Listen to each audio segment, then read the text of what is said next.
You know, just when you thought there were enough budget options out there for microphones, another company had to step up and release an incredibly priced, incredibly competitive microphone that I would actually say, in my humble opinion, beats out my new recommendation for the budget entry-level studio XLR style microphone. And I'm not talking about the RODE Podmic. I'm not talking about something from Shure. I'm not talking about something like the RE20 or anything from something like Lewitt. You know, those are hundreds of dollars. I'm talking about a microphone from Elgato. How does it sound? Well, let's jump into it. Now, keep in mind here, folks, what you are hearing, for those of you that might not know what this is a Shure SM7B. It is it's a studio level dynamic microphone. It's a pretty expensive mic at around $400 or so. Sometimes you could find it on sale, but on average, at least in my area, that's what I picked mine up for.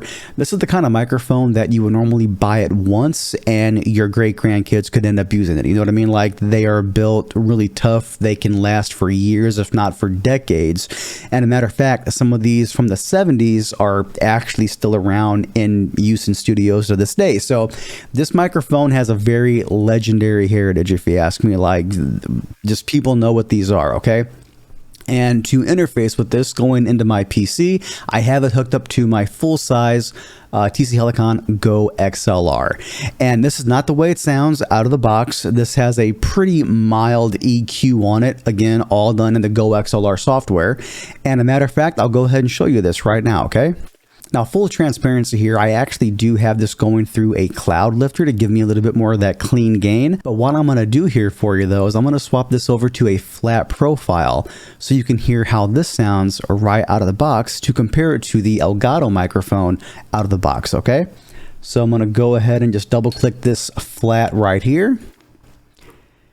And as you all can hear, it should sound a little bit different now. Let me go ahead and swap these two mics out and I'll be right back, okay? All right, now I might have to hold this here a little bit because unfortunately my desk's not deep enough to have this on my desk, but I wanted to simulate how this would sound with it as close as my Shure SM7B is to my mouth. So this is how this microphone sounds right out of the box. Nothing fancy. Inside of my Go XLR software here, I have it on the dynamic profile or the dynamic microphone type, and the gain is set to about 54 decibels. And then on the compressor setting, I have it set to 10 dB of makeup gain, but that's just to sort of kind of level everything back out. Okay, so I'm no longer going to hold it, but I'm going to just kind of just lean toward it here on my desk here for y'all. Okay, so look. Normally, whenever it comes to these budget style microphones, I am a huge advocate for the RODE Podmic. These are both the same price, $100, folks. Yes, for an all metal microphone, it comes with a little, shock mount here that you can just attach to your mic arm or to a little desk stand like this here, whatever it might be. This entire thing is only $100, and it sounds like this right out of the box. Like, and a matter of fact here too, folks, Elgato, I think they nailed the tuning of this capsule, like best out of the box sounding mic I have ever tried before in my entire life. The way this microphone sounds is how I would actually tune it myself.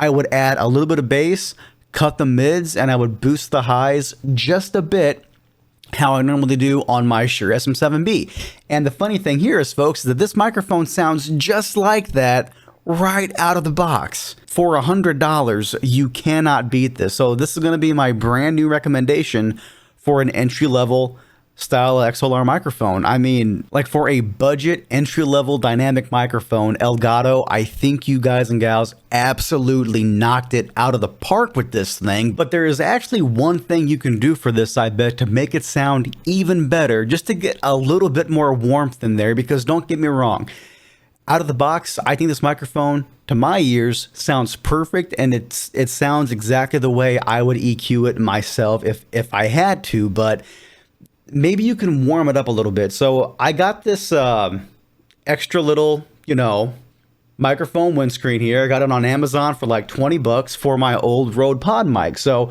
what I'm going to do is I'm going to put this on here to see if it can get warmed up a little bit. So pardon the noise here, folks.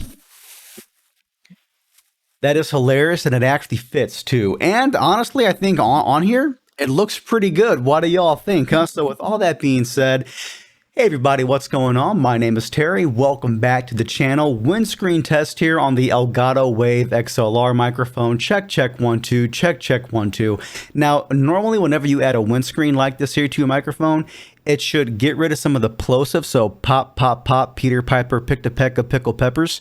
And it should also cut down a little bit on ambient noise to where, because you're literally covering the microphone up. So it should take out some of the highs. It should warm it up a little bit, but it won't, make it sound like you took the bass and turned it up to 11. You know what I mean? So yeah, everybody, just one more time. This is the Elgato Wave DX XLR microphone, a $100, in my opinion, studio quality microphone that is essentially putting studio quality audio in anybody's hands. Now, yes, I understand that Elgato does have their own XLR interface that you can use, but again, I'm using a Go XLR, the full size one. So essentially, as long as you have an interface that can accept an XLR microphone, this will work with it. Right now, I believe it's using about 50 decibels of gain. Let me go and check out in here. Yeah, I'm using around 55 decibels of gain. So it's not as, it's not as gain hungry as a Shure SM7B. So that means a lot more interfaces out there would be able to power this thing, no problem whatsoever. But if you're like me and you want the lowest amount of noise possible, I definitely would recommend you go out and get a cloud lifter. I know that there's another company out there called, I believe it's a Clark Technic, I think, and they can correct me if I'm wrong on that, because I probably am. But I've used their stuff before too. That's just like an inline booster, a signal amplifier for dynamic microphones, just to get that gain down as low as you can while still sounding nice. But it just gets rid of some of that background noise, some of that preamp hiss, especially if you're using a lower quality interface, you know what I mean? But again, if you're using something like a good RODE interface, or especially the Go XLR or even the Go XLR Mini, you shouldn't have that issue. But again, it's just more like a personal preference style thing. But everybody, for real, what do you all think of this? This is going to be my new go-to microphone, and I like it so much, I actually might swap this thing out for, to use it on streaming and my content from my Shure SM7B, mainly because this microphone is such a good piece of kit. Again, for only $100, brand new on Amazon, or in my case here, from the website out the door. Like, they knocked it out of the park with this. If all you want is a good sounding microphone right out of the box, this is what I'm going to recommend. I think it's going to last you years. I really do. And you know what? You might be saying to yourself, Terry, what are the technical specifications of this microphone? Well, I'll put them right up here for you, okay? But the reason why I don't go over that kind of stuff in my videos is because I am not an audiophile. I am by no means a microphone expert. I am definitely not an audio expert. There are much more qualified people here on this platform to talk about it. I just talk about this stuff as like your everyday user. As you can clearly see, I am not in a sound treated studio. I am in a home office that has a lot of noises and a lot of distractions going on. So I think this will sort of kind of give you like your everyday person's use case with this here, how it will sound like out of the box and in an everyday working style environment. Again, not sound treated or anything like that. So hopefully this here might give you an idea for what it could sound like in your home or your office. But like I always say though, everybody, it doesn't really matter what I say. Like, yeah, I can recommend it. I can say I think it's a great microphone, but more importantly, do you like the way it sounds? Again, there is no EQ on this. This is straight out of the box. I just plugged it in. What do y'all think? Again here, folks, check, check, 1, 2. Check, check, 1, 2.